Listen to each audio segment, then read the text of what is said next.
카롤린그 왕조 샤르마뉴부터 우리가 본다면은 뭐 어느 나라에서 말하든지 간에 이것은 이제 프랑스어로 말한 것이고, 카를로스는 이제 그 스페인에서 이제 부르는 이름이니까 뭐 같은 이름입니다. 그 아들이 경건한 루이라고 되어 있고요. 하는 업적들이 뭐 이렇게 잠깐 나와 있는데 뭐 그렇게 뭐 중요한 것은 아닙니다.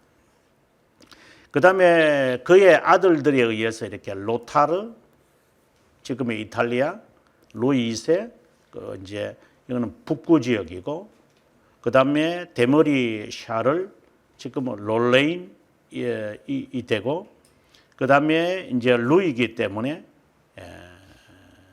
여기서는 프랑스 쪽이 될 것이고, 그 다음에 좀 더 내려가면 이제 오토라는 사람들이 등장하는데, 여기 보면 백작, 뭐 이러면 여러 이름들이 나옵니다. 뭐 독일인이 뚱뚱한 샤를, 뭐 이런 왜 이렇게 뚱뚱한 사울, 날씬한 사울 뭐 이러는데 그때 당시의 이름들이었던 것 같아요. 아무튼 그냥 이렇게 쭉 봐야 되는데, 여기서 우리가 주의 깊게 봐야 될 인물이 바로 사냥꾼 헨리라고 하는 사람입니다.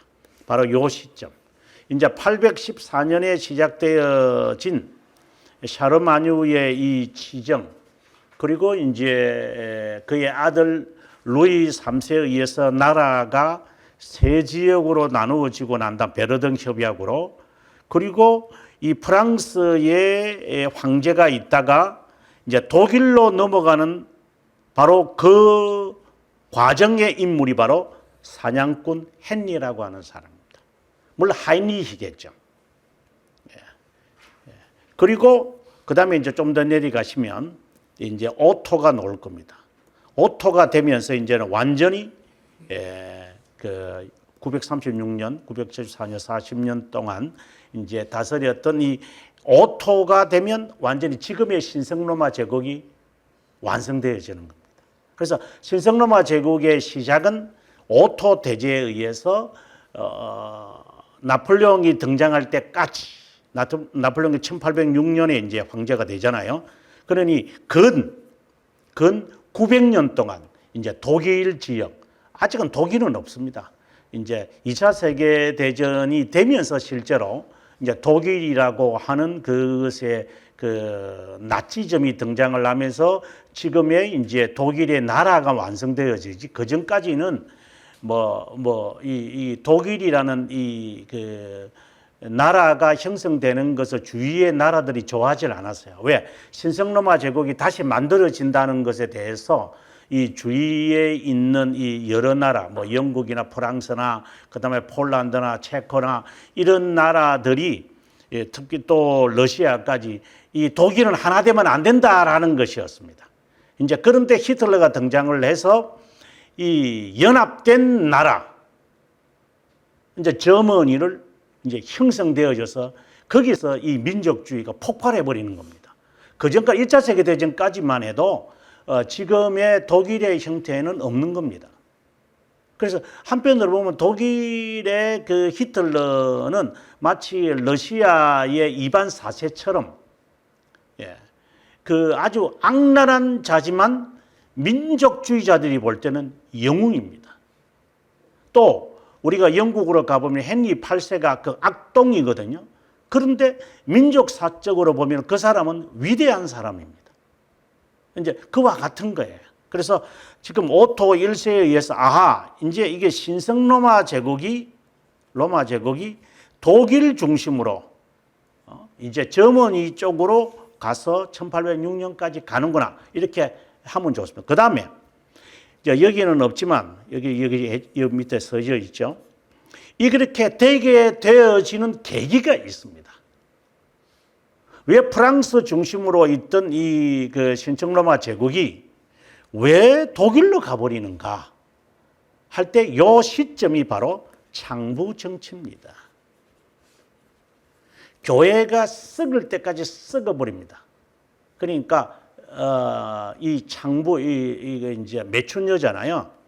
그러니까 성적으로 교회가 타락을 합니다. 근데 그 교회라고 하면 안 되죠. 로만 가톨릭이라고 해야 되죠. 로만 가톨릭이 타락을 합니다. 그러니까 우리가 이 중세교사 처음 할 때 했는데, 그것을 참다가 못하다가 오토가 로마로 진격해 와가지고 교황을 없애버립니다. 그리고 자기가 마음에 드는 교황을 앉히고 이제 이 신성로마 제국의 이 황제 권한을 자기 아버지가 이제 아까 말씀드렸던 사냥꾼 헨리였는데 이제 그 모든 권한을 싹쓸이하고 가버립니다. 당시에 신성로마 제국의 수도는 로마가 아니고 아헨이라는 데입니다. 아헨. 그래서 아헨을 아예 없애버리고 흔적까지 없애버리고 이제 이 독일 쪽으로 이제 옮겨가게 되어졌죠. 그래서 우리가 이 샤르마뉴의 족보에서 기억해야 될 첫 번째 인물은 경건한 루이라는 사람이고, 이제 프랑스 중심으로 신성로마 제국 창부 정치에 의해서 이제 독일로 가는 옮겨내는 사람 바로 오토 대제. 이렇게만 왕에 대해서 알면 아마 뭐 크게 큰 차이는 없으리라고 생각이 듭니다. 그다음에 좀 더 이제 들어가서 보면 이제 세소로 나누어졌다고 했는데 이게 보시면은 중부 지역, 뭐 중부 지역은 여러분 아다시피 이탈리아입니다. 서부 지역이 프랑스입니다. 그리고 동부 지역은 우리가 아다시피 지금의 독일의 모습입니다. 당시 통합된 나라가 아니기 때문에 지역을 말하는 겁니다. 지역을. 이때 뭐 프랑스가 있었다 이렇게 말할 수는 없죠. 그러나 그 지역이 이제 발전되어져서 프랑스가 되고 이탈리아가 되고, 아니 그 종교개혁이 있고 난 다음에 그 18세기 정도 되어도 이탈리아는 통합된 국가가 아닙니다. 다 공국으로 이렇게 퍼버리고 리퍼버릭으로 다 흩어져 있습니다.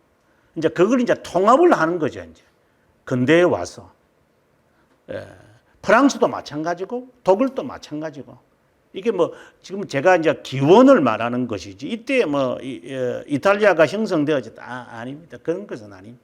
우리 종교개혁 때 보면은 벌써 이제 부르고니오라든가 그 이제 이탈리아를 가보면 압니다. 투스카니 지역이라든가 피렌체 뭐 지역이라든가 이런 공국들이, 그리고 베네치아 공국, 이제 이들이 이제 하나로 만들어져 가는 것이지, 근대에 와서 그러면 1000년 동안은 이제 1000년 이상은 그냥 자기들끼리 막 이런 것들이 있습니다. 자, 이미 잘 알고 있는 것들이라 생각합니다.